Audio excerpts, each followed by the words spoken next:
So, have you ever wondered what a linguist actually does? Is it just correcting people's grammar all day long? Well, today we're digging right into that question, and we're going to explore the pretty fascinating journey of linguistics as it went from being just a set of rules to a full-blown modern science. Okay, so let's just start with the big one, right? Is traditional grammar the exact same thing as linguistics?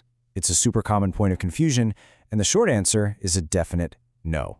But understanding why they're so different, well, that's the key to unlocking this entire field. At its core, linguistics is the scientific study of human language. This isn't about memorizing rules from some dusty old textbook.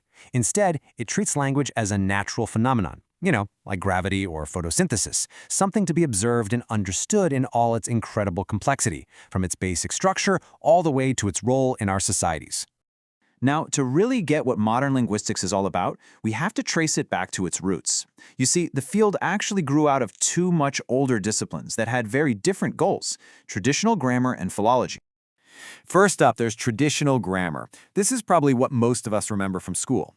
Its whole purpose was to prescribe, to basically lay down the law for what's considered the correct way to speak and write. And it was often based on these prestigious versions of a language, like the Latin that was spoken by Roman orators.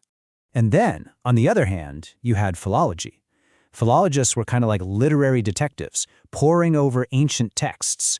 They weren't trying to set rules for today. They were trying to reconstruct history and understand these ancient cultures by analyzing how words and stories were written down and how they changed over time. Then, in the early 20th century, something revolutionary happened. The focus completely shifted, from telling people how they should talk to understanding how they actually talk. This was the moment language study truly became a science, and it was a total game changer because it unlocked a whole new way to understand the human mind itself. And here is the fundamental difference, right here. The old, prescriptive approach, it's like a rule book for a very formal game. But the new, descriptive science of linguistics is more like a biologist's field guide. A linguist isn't going to tell a dialect it's wrong any more than a biologist would tell a beetle it has the wrong number of spots. They just observe, they analyze its patterns, and they describe how it works. The whole point is observation over judgment. Now, this massive shift didn't just happen overnight. The groundwork was laid centuries ago by these brilliant ancient grammarians like Panini. His analysis of Sanskrit was one of the most systematic, scientific descriptions of a language ever created. It was then built upon by Renaissance philologists, but the real revolution came in the early 20th century with Ferdinand de Saussure, who was the one who argued that language should be studied as a structured system, as a science in its own right. This really sums up the modern creed of linguistics. The field operates with scientific neutrality. It is not in the business of awarding gold stars for proper English or scolding people for using slang. The goal is simply to understand the incredibly complex and beautiful system of human language, because in doing that, we learn so much more about how our own brains are wired. Okay, so if you're a scientist and you're studying this incredibly complex system, how do you even approach it? Well, modern linguistics gives us two primary perspectives, two really powerful lenses for analysis that every linguist uses.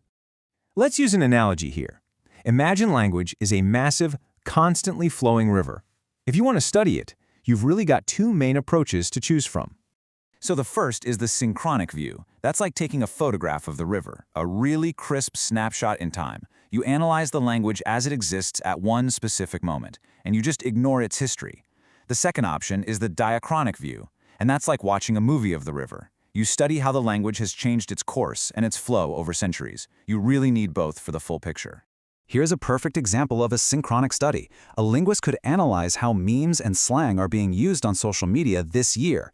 The goal isn't just to make a list of new words, but to understand how a community innovates, how it creates its identity, and how it communicates meaning in real time.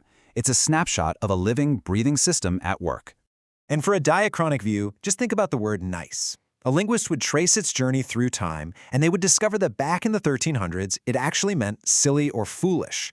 This kind of study isn't just about one word. It reveals these deep shifts in cultural values. How did a word for foolishness become a compliment? The answer tells us a story about our ancestors.